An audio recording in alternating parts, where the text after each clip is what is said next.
Dear students, आज हम करेंगे थर्ड पीरियोडिक प्रॉपर्टी जो है इलेक्ट्रॉन गेन एंथैल्पी या इलेक्ट्रॉन एफिनिटी।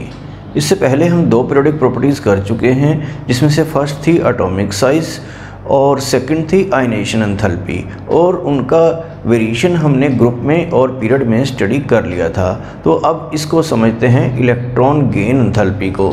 तो इसको एक एग्जांपल से समझ लीजिए कि सपोज़ कोई न्यूट्रल एटम है गैसियस स्टेट में और वो उसके अंदर हम कोई इलेक्ट्रॉन ऐड करते हैं। इलेक्ट्रॉन जब ऐड होता है तो वो अपने आप हो जाता है न्यूक्लियस के जो अट्रैक्टिव फोर्सेस होते हैं, क्योंकि पॉजिटिव चार्ज नेगेटिव को अट्रैक्ट करता है।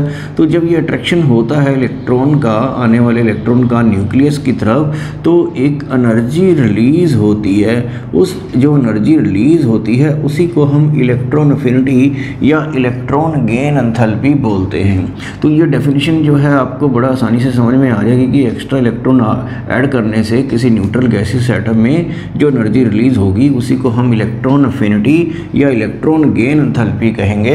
ये दो टर्म्स जो यहाँ पर यूज़ हो रही हैं, इलेक्ट्रॉन एफिनिटी और इलेक्ट्रॉन गेन एंथैल्पी, मैं आपको दोनों को ही एक्सप्लेन करूँगा और आपने देखना है कि ये दोनों सेम हैं या इनमें कोई डिफरेंस है। इस चीज़ को भी आपको समझना है। तो डेफिनेशन क्या है वो आप नोट कर लीजिए। The amount of energy released when an extra electron is added to a neutral gaseous atom is called as electron affinity और electron gain enthalpy। तो अब ये दोनों सेम हैं या डिफरेंट वो देखना है। जब हम इसमें इलेक्ट्रॉन ऐड करते हैं और कोई अमाउंट ऑफ एनर्जी रिलीज़ होती है, suppose 5 kilo joule energy release हुई है या जो भी वैल्यू है, तो वो इलेक्ट्रॉन एफिनिटी कहलाएगी। क्योंकि जो रिलीज्ड एनर्जी होती है उनको अक्सर नेगेटिव साइन के साथ एक्सप्रेस किया जाता है। तो जैसे इस वैल्यू को हम -5 लिख देते हैं, तो ये जो वैल्यू रहती है ये है इलेक्ट्रॉन गेन एंथैल्पी की। तो इसका मतलब ये हुआ कि electron affinity expressed with negative sign is called as electron gain enthalpy. तो जब हम नेगेटिव साइन लगाएंगे तो नेगेटिव साइन का मतलब ये होता है कि एनर्जी रिलीज हुई है, और डेफिनेशन में भी हमने लिखा है कि एनर्जी रिलीज हुई है। तो एग्जाम में आपको कंफ्यूज नहीं होना है। अगर इलेक्ट्रॉन एफिनिटी से क्वेश्चन आता है तो उसके अकॉर्डिंग लिखना है। अगर इलेक्ट्रॉन गेन एंथैल्पी टर्म जैसे अक्सर यूज़ होती है तो उसमें विद नेगेटिव साइन, तो इस तरह से आपको एक्सप्लेन करना है।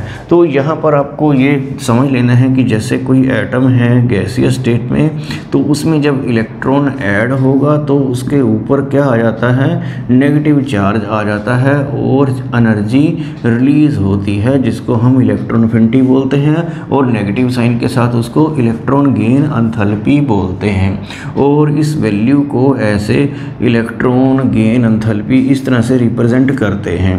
तो ये भी आपको दिमाग में रखना है, और इसके यूनिट्स भी आपको नोट कर लेने हैं पहले की तरह। जैसे पहले आपको बताया था कि यूनिट्स किलो जूल पर मोल में या इलेक्ट्रॉन वोल्ट पर एटम, ये इसके यूनिट होते हैं। ये भी आपको दिमाग में रखना है। और इलेक्ट्रॉन गेन एंथैल्पी के बारे में आपको ये याद रखना है कि ज़्यादातर एटम्स में इलेक्ट्रॉन आसानी से गेन हो जाता है और इलेक्ट्रॉन गेन एंथैल्पी नेगेटिव ही होती है। लेकिन अगर किसी का लास्ट शेल कंप्लीट है, उसमें कहीं कोई जगह ही नहीं है इलेक्ट्रॉन ऐड करने की, तो एनर्जी जो है वो रिलीज़ नहीं होती है। उस केस में उल्टा एनर्जी देनी पड़ती है, मींस की एनर्जी एब्जॉर्ब होती है। तो उन केसेस में इलेक्ट्रॉन गेन एंथैल्पी जो है वो नेगेटिव की बजाय क्या हो जाएगी, पॉजिटिव हो जाएगी। तो पॉजिटिव साइन ये रिप्रेजेंट करता है कि एनर्जी रिलीज़ नहीं हुई है बल्कि एनर्जी एब्जॉर्ब हुई है, हमने एनर्जी देकर इलेक्ट्रॉन को ऐड किया है। तो ऐसा किस केस में अक्सर होता है वो आप समझ सकते हैं कि जैसे नोबल गैसेस होती हैं। नोबल गैसेस की जब आप कॉन्फ़िगरेशन बनाते हैं तो उनका लास्ट शेल जो है वो क्या होता है, कंप्लीट होता है, और उसमें कहीं कोई जगह ही नहीं है इलेक्ट्रॉन ऐड करने की। तो ऐसे केस में जहाँ पे इलेक्ट्रॉन ऐड नहीं हो सकता है, फिर भी आप फोर्सली उसमें ऐड कर रहे हैं, तो एनर्जी रिलीज़ नहीं होगी, उल्टा एनर्जी एब्जॉर्ब होगी और वो नेगेटिव की बजाय इलेक्ट्रॉन गेन एंथैल्पी ऐसे केसेस में पॉजिटिव हो जाएगी। तो इस बात का आपको ध्यान रखना है। तो ये इलेक्ट्रॉन एफिनिटी या इलेक्ट्रॉन गेन एंथैल्पी जो है किस किस फैक्टर पर डिपेंड करती है, ये हम आगे देखते हैं। आगे स्टडी करते हैं फैक्टर अफेक्टिंग इलेक्ट्रॉन अफिनिटी और इलेक्ट्रॉन गेन एंथैल्पी। तो ये जो इलेक्ट्रॉन अफिनिटी या इलेक्ट्रॉन गेन एंथैल्पी किस किस फैक्टर पर डिपेंड करती है, ये दोनों ही वर्ड्स जो हैं इलेक्ट्रॉन अफिनिटी और इलेक्ट्रॉन गेन एंथैल्पी, मैं दोनों को ही यहाँ पे एक्सप्लेन करूँगा। तो आपको समझ लेना है दोनों को अलग अलग तरीके से भी, और दोनों एक हैं लेकिन डिफरेंस क्या है वो भी आपको दिमाग में रखना है कि इलेक्ट्रॉन गेन एंथैल्पी में नेगेटिव साइन के साथ ही उसको एक्सप्लेन किया जाता है। तो ये जो इलेक्ट्रॉन अफिनिटी की जो वैल्यू है ये कम होगी या ज़्यादा होगी, ये इस बात पे डिपेंड करता है कि एटम में इलेक्ट्रॉन कितना इजीली ऐड हो सकता है। अगर वो न्यूक्लियस की तरफ बहुत जल्दी अट्रैक्ट होता है और इलेक्ट्रॉन इजीली ऐड हो रहा है तो उस केस में इलेक्ट्रॉन अफिनिटी की वैल्यू ज़्यादा होगी या electron gain enthalpy more negative होगी। और यहाँ पर यह भी ध्यान रखना है कि अगर इलेक्ट्रॉन इजीली ऐड नहीं हो रहा है, उसका अट्रैक्शन न्यूक्लियस की तरफ कम है किसी भी वजह से, तो इलेक्ट्रॉन अफिनिटी की वैल्यू कम होगी या electron gain enthalpy will less negative. तो इलेक्ट्रॉन गेन एंथैल्पी में अगर वो ज़्यादा है तो मोर नेगेटिव बोलना है, अगर वो कम है तो लेस नेगेटिव बोलना है। तो यहाँ पर ये इलेक्ट्रॉन गेन एंथैल्पी जो है किसी किसी केस में जहाँ पे स्टेबल कॉन्फिगरेशन होती है वहाँ पे जब एनर्जी मिलती ही नहीं है तो वहाँ पर वो इलेक्ट्रॉन गेन एंथैल्पी पॉजिटिव भी हो जाती है। तो ये फैक्टर्स हम डिस्कस कर लेते हैं कि फैक्टर अफेक्टिंग जो है इलेक्ट्रॉन अफिनिटी या इलेक्ट्रॉन गेन एंथैल्पी कौन कौन से हैं। तो सबसे पहले देख लेते हैं एटॉमिक साइज़। तो एटॉमिक साइज़ पर भी ये सब डिपेंड करता है। तो अगर साइज़ बड़ा है, जैसे कि आप लिथियम सोडियम वगैरह ले लीजिए, तो साइज़ बड़ा है तो इनकमिंग इलेक्ट्रॉन का अट्रैक्शन न्यूक्लियस की तरफ ज़्यादा नहीं होगा क्योंकि उसका डिस्टेंस ज़्यादा होगा। तो ऐसे केस में जहाँ पर साइज़ बड़ा है तो इलेक्ट्रॉन का अट्रैक्शन न्यूक्लियस की तरफ कम होगा। तो इलेक्ट्रॉन अफिनिटी जो है इस केस में क्या होगी, कम होगी क्योंकि इलेक्ट्रॉन आसानी से ऐड नहीं हो रहा है। अगर आप इलेक्ट्रॉन गेन एंथैल्पी की बात करते हैं तो वो क्या हो जाएगी, लेस नेगेटिव होगी ऐसे केसेस में जहां पर साइज़ बड़ा है। तो ये इसको लिखेंगे कैसे, आप इस तरह से लिख सकते हैं, greater the size of atom less will be the attraction of incoming electron towards nucleus and therefore less will be the electron affinity, और we can say electron gain enthalpy will be less negative. तो इस तरह से आप इसको explain कर सकते हैं क्योंकि इस इलेक्ट्रॉन जब इजीली ऐड नहीं हो रहा है तो एनर्जी भी कम ही रिलीज़ होगी, वही वैल्यू इलेक्ट्रॉन अफिनिटी की उसी तरह से कम हो जाएगी या electron gain enthalpy less negative हो जाएगी। तो ये पॉइंट आपको क्लियर हो गया होगा। अब दूसरा पॉइंट देख लेते हैं, जैसे कि न्यूक्लियर चार्ज। न्यूक्लियर चार्ज आपको पता है कि पीरियड में इंक्रीज़ होता है और वो positive charge in the nucleus है। तो न्यूक्लियर चार्ज अगर इंक्रीज़ होगा तो इलेक्ट्रॉन का अट्रैक्शन टुवर्ड्स न्यूक्लियस जो है वो इंक्रीज़ हो जाएगा। तो उस केस में एनर्जी जो रिलीज़ होगी वो काफ़ी ज़्यादा होगी। तो यहाँ पर आप कह सकते हैं कि इलेक्ट्रॉन अफिनिटी जो है इस केस में हाई होगी और इलेक्ट्रॉन गेन एंथैल्पी जो है विल बिकम मोर नेगेटिव, वो ज़्यादा नेगेटिव होगी, नेगेटिव साइन के साथ उसकी वैल्यू ज़्यादा होगी। तो यहाँ पर आप क्या लिखेंगे वो नोट कर लीजिए, greater the nuclear charge greater will be the attraction of the incoming electron toward nucleus and therefore high will be the electron affinity, और we can say electron gain enthalpy will more negative. तो इस तरह से ये दो factor आपको atomic size और nuclear charge इनको नोट कर लेना है। थर्ड पॉइंट है इलेक्ट्रॉनिक कॉन्फ़िगरेशन। तो इलेक्ट्रॉनिक कॉन्फ़िगरेशन देखकर ये पता चल सकता है कि इसमें इलेक्ट्रॉन इजीली ऐड होगा या विद डिफ़िकल्टी होगा। कुछ एलिमेंट्स की इलेक्ट्रॉनिक कॉन्फ़िगरेशन बिल्कुल स्टेबल होती है और उनमें इलेक्ट्रॉन ऐड करना पॉसिबल नहीं हो पाता। तो ऐसे केसेस में इलेक्ट्रॉन अफिनिटी कम होगी या जीरो हो सकती है क्योंकि कोई एनर्जी रिलीज़ नहीं हो रही है, और इलेक्ट्रॉन गेन एंथैल्पी भी नेगेटिव की बजाय क्या हो जाएगी, पॉजिटिव हो जाएगी। तो अगर किसी एलिमेंट की इलेक्ट्रॉनिक कॉन्फ़िगरेशन इस टाइप की है कि उसमें इलेक्ट्रॉन बहुत इजीली अट्रैक्ट हो रहा है क्योंकि उसको इलेक्ट्रॉन को ऐड करने के बाद हो सकता है कॉन्फ़िगरेशन स्टेबल हो जाए, तो इलेक्ट्रॉन इजी ऐड होने से इलेक्ट्रॉन अफिनिटी जो है वो ज़्यादा होती है या इलेक्ट्रॉन गेन एंथैल्पी जो है वो मोर नेगेटिव होती है। तो ये हम एग्जांपल से समझ लेते हैं। तो यहाँ पर आपको नोट करना है कि जो एग्जैक्टली हाफ फिल्ड या कंप्लीटली फिल्ड कॉन्फ़िगरेशन है वो कैसी होती हैं, स्टेबल होती हैं और उसमें इलेक्ट्रॉन ऐड करना डिफ़िकल्ट होता है। तो ऐसे केसेस में इलेक्ट्रॉन अफिनिटी की वैल्यू बहुत कम या ज़ीरो हो सकती है, या इलेक्ट्रॉन गेन एंथैल्पी जो है उस केस में नेगेटिव नहीं होगी बल्कि क्या होगी, पॉजिटिव होगी। तो ये कोई इसका कोई रिप्रेजेंटेशन नहीं है इलेक्ट्रॉन गेन एंथैल्पी का, ये ऐसे ही शॉर्ट में यहाँ पर लिखा जा रहा है। तो आपको पूरा वर्ड ही यहाँ पर लिखना है। तो एक एग्जांपल तो मैं दे रहा हूँ आपको बेरिलियम और मैग्नीशियम का। तो इनकी कॉन्फ़िगरेशन बना के देखते हैं कि इनका कैसी इलेक्ट्रॉन अफिनिटी है। तो बेरिलियम की कॉन्फ़िगरेशन कैसी बनती है, 1s2 2s2, और मैग्नीशियम की कॉन्फ़िगरेशन क्या है, 1s2 2s2 2p6 3s2, इस तरह से। तो इसमें जो लास्ट में s ऑर्बिटल है तो ये कम्प्लीटली फिल्ड है। तो कम्प्लीटली फिल्ड जो है वो कॉन्फ़िगरेशन होने की वजह से ये कॉन्फ़िगरेशन क्या है, स्टेबल कॉन्फ़िगरेशन है। तो ऐसे केसेस में अगर आप इलेक्ट्रॉन अफिनिटी वर्ड यूज़ कर रहे हैं तो आप कहेंगे कि कोई एनर्जी रिलीज़ नहीं होगी इसमें इलेक्ट्रॉन ऐड करने से, क्योंकि स्टेबल कॉन्फ़िगरेशन है तो there electron affinity is zero. या आप यूँ कह सकते हैं कि there electron gain enthalpy is positive. Positive का मतलब है कि एनर्जी आपको देनी पड़ेगी अगर आपको इलेक्ट्रॉन ऐड करना है तो इस तरह से ये वाला एग्जांपल आपको नोट कर लेना है कि इनकी इलेक्ट्रॉन अफिनिटी या इलेक्ट्रॉन गेन एंथैल्पी के बारे में जो भी पूछा जाए उसी को आपको लिखना है। एक दूसरा एग्जांपल दे देते हैं नाइट्रोजन एंड फास्फोरस का। तो इनकी कॉन्फ़िगरेशन भी आप देख लीजिए। नाइट्रोजन की मैं बना देता हूँ 1s2 2s2 2p में कितने आएंगे आप देख सकते हैं 3। तो वो 2px1 2py1 और 2pz1 इस तरह से बन जाएगी। इस तरह से जब आप फास्फोरस की कॉन्फ़िगरेशन बनाएंगे तो वो भी इसी टाइप से बनेगी 1s2 2s2 2p6 3s2 3p3 आएगा, 3px1 3py1 और 3pz1। तो इसको बोलते हैं एग्जैक्टली हाफ फिल्ड।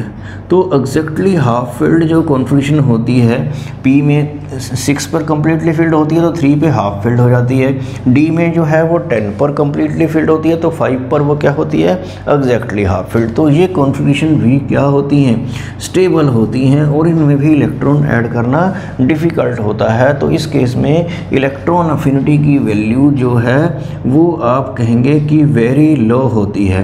हालांकि इसमें इलेक्ट्रॉन ऐड करने की जगह तो है क्योंकि ये कम्प्लीटली फिल्ड तो नहीं है, तो इलेक्ट्रॉन अफिनिटी जो है बहुत कम वैल्यू इनकी होती है।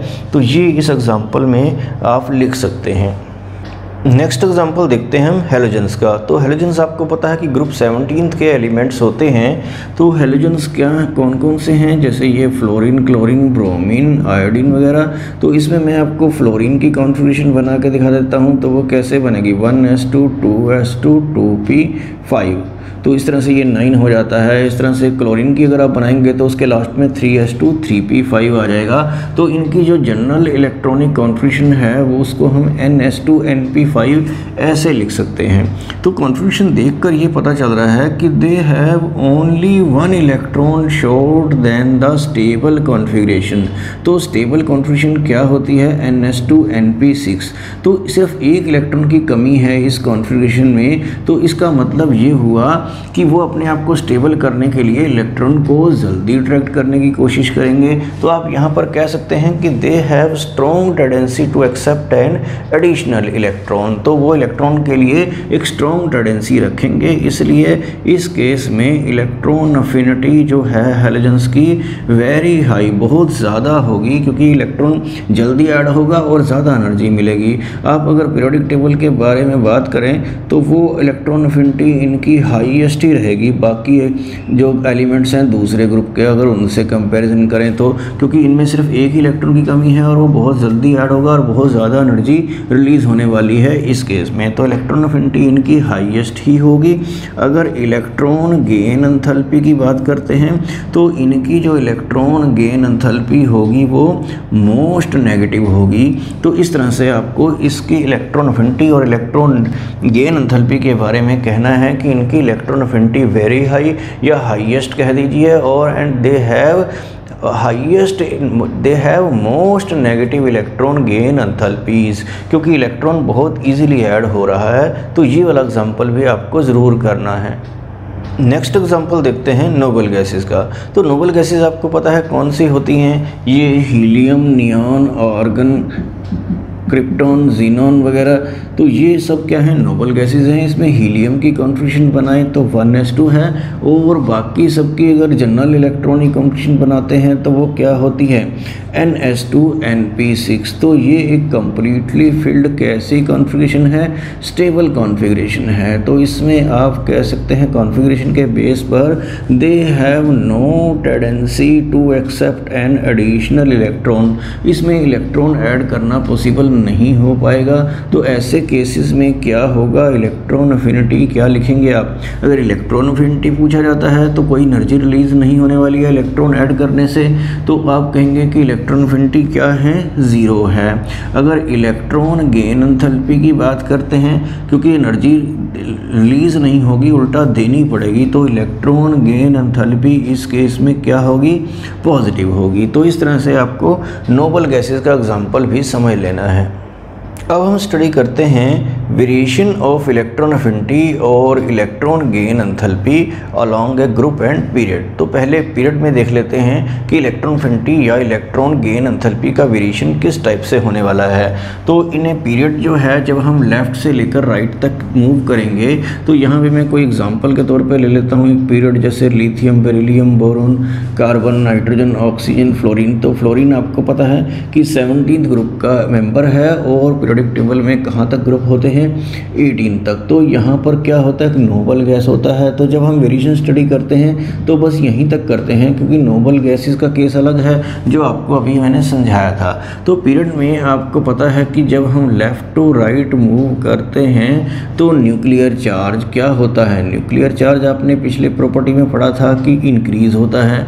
तो न्यूक्लियर चार्ज अगर इंक्रीज होता है तो attraction of electron attraction of incoming electron towards nucleus जो है वो क्या हो जाता है, इंक्रीज हो जाता है। तो इसी वजह से इलेक्ट्रॉन अफिनिटी भी लेफ़्ट टू राइट क्या हो जाती है, ये आपको नोट करना है कि क्या होती है, इंक्रीज होती है।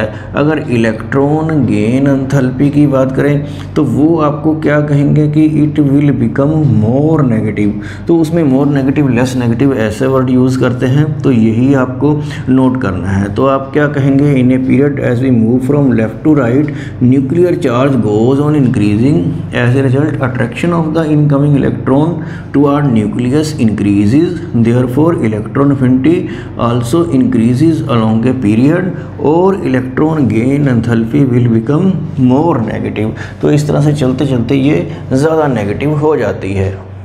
आगे हम इस वेरिएशन को अलोंग ए ग्रुप देख लेते हैं कि जब हम टॉप टू बॉटम मूव करते हैं ग्रुप में तो इलेक्ट्रॉन अफिनिटी या इलेक्ट्रॉन गेन एंथैल्पी कैसे वेरी करती है। तो ग्रुप में हम कोई एग्जांपल ले लेते हैं, जैसे फर्स्ट ग्रुप का ही लें, अगर लिथियम, सोडियम, पोटाशियम।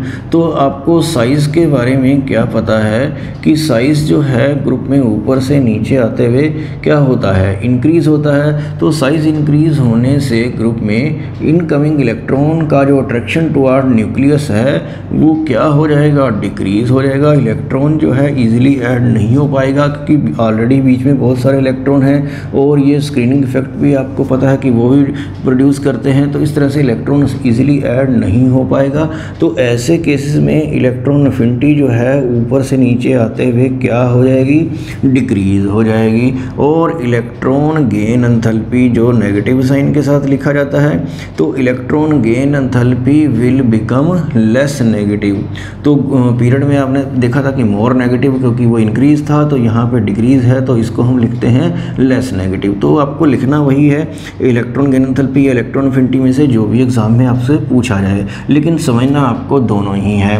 तो ग्रुप में आप कैसे लिखेंगे कि as we move top to bottom in a group the atomic size increases, therefore the attraction of incoming electron toward nucleus decreases, as a result electron affinity along a group goes on decreasing and electron gain enthalpy will become less negative। तो इस तरह से variation को आपको ध्यान से समझ लेना है। तो ये बात आपको नोट कर लेनी है कि इलेक्ट्रॉन अफिनिटी जो है ऊपर से नीचे आते हुए डिक्रीज़ होती है। अगर इलेक्ट्रॉन अफिनिटी की बात करें तो इसमें एक एक्सेप्शनल केस भी है, वो हम आगे स्टडी करते हैं।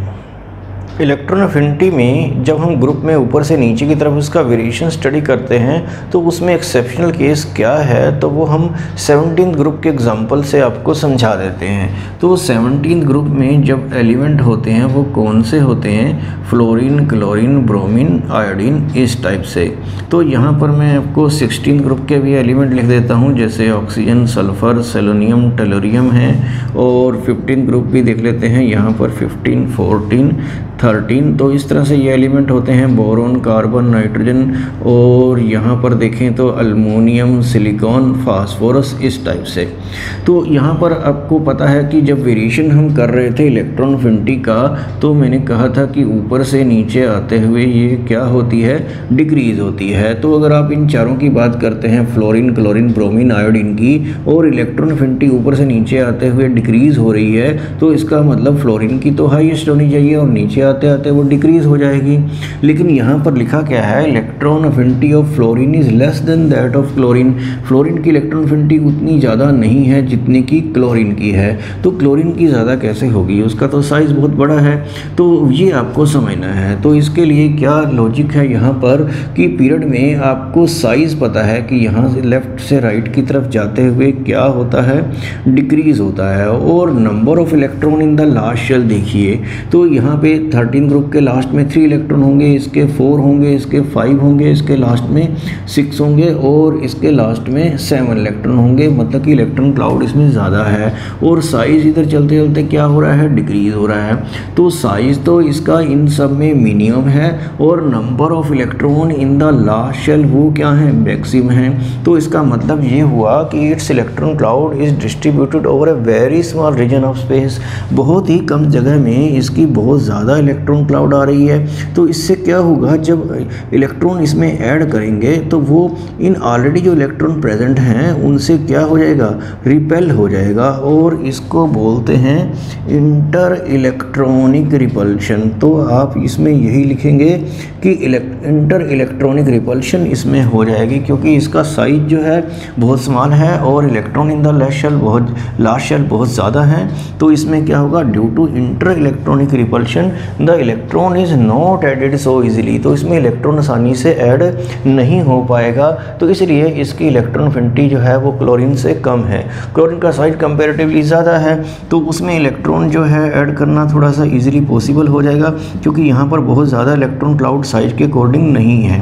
तो इसलिए आपको ये नोट करना है कि electron affinity of fluorine is less than that of chlorine. तो यहाँ पर आप अगर इलेक्ट्रॉन गेन एंथैल्पी की टर्म में लिखेंगे तो electron affinity of fluorine is less negative than that of chlorine. तो इलेक्ट्रॉन अफिनिटी कम है या electron gain enthalpy less negative है, ये एक ही बात है। तो इस तरीके से आपको ये नोट करना है।